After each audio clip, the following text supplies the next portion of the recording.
let's go. Baby. Just you. Not you. Wait. Well, we've been here as far as I can remember, generations and generations. My great-great-great-grandmother's home back here in the canyon. This is the home of the Toahani people, which means near to water. As a Navajo person, in our culture, everything has a life force, even the rocks, plants, animals.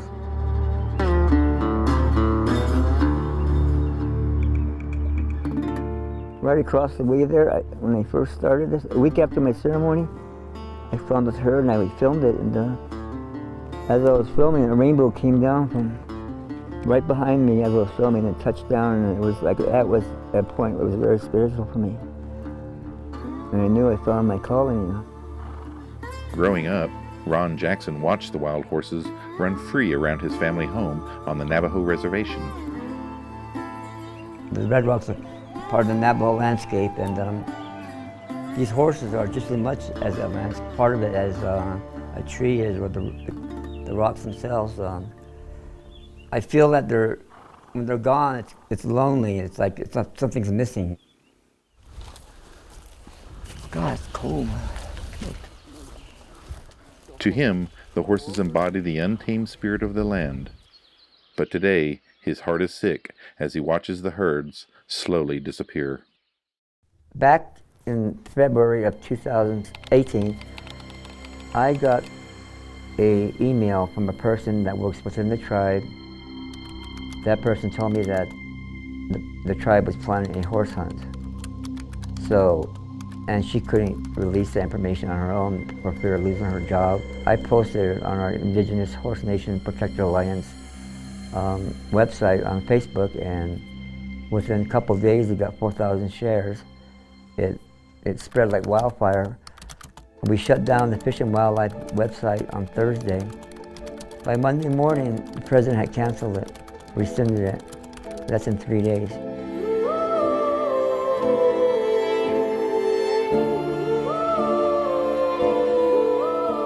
Tribal officials say there are too many feral horses roaming the land, competing with livestock for food and water.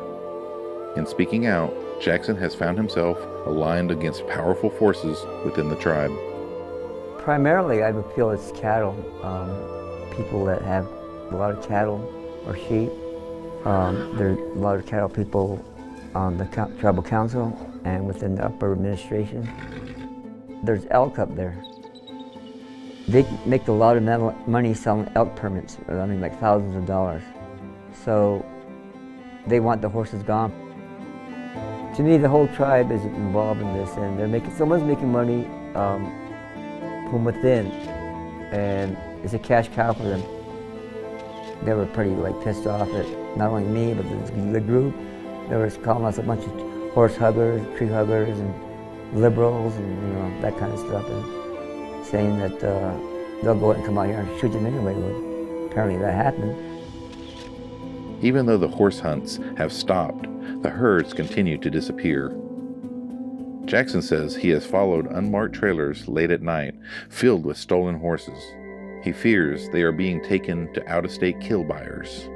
The ones that are identified get loaded up and hauled down to Mexico, where they're slaughtered rather cruelly, and they're primarily slaughtered for sales to people that eat horses in Japan or Europe primarily. They can't slaughter horses in the United States against the law. In 2018, the Navajo Nation offered $50 to encourage the removal of free-roaming horses from tribal lands. The program is funded through a $250,000 grant from the U.S. Department of the Interior. Traditionally, the Navajo people never put value on basic things like air or water. You can't put a value on them. Them being our sacred relatives, the value is having them remain free and wild. After all that the horse has meant to the Navajo Nation, Jackson feels that the tribe has turned its back on the sacred teachings and traditions. Navajo people are against this, and our medicine people are against it, the elders are against it, yet our government ignores all that. They say there's too many, which I don't believe there are, because I don't see that many. They say there's 75,000 out here. There's not 75,000. There's very few herds left. I feel that at the rate they're depleting them, they're not going to be much. There's going to be no more wild horses, and once they're gone, it's going to be a part of the Navajo culture will be gone, not a part of Navajo will be gone. It won't be the same. After dozens of threats and a beating that put him in the hospital, Jackson will not stop or slow down the fight. Basically greed and the profit to be made from, just like what happened to us 100 years ago is happening to the horses. Removal, relocation, and eventually slaughter. The whole herd went missing one morning, and I just felt like I had to do something. I just couldn't sit back and not do nothing.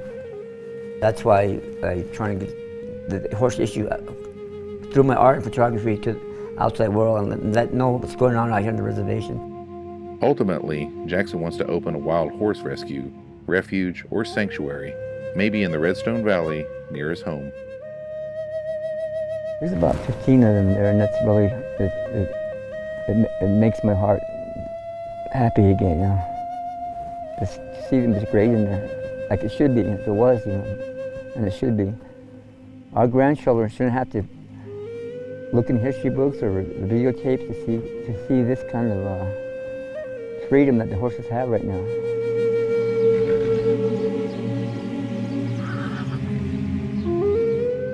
They belong just as they are, just like that.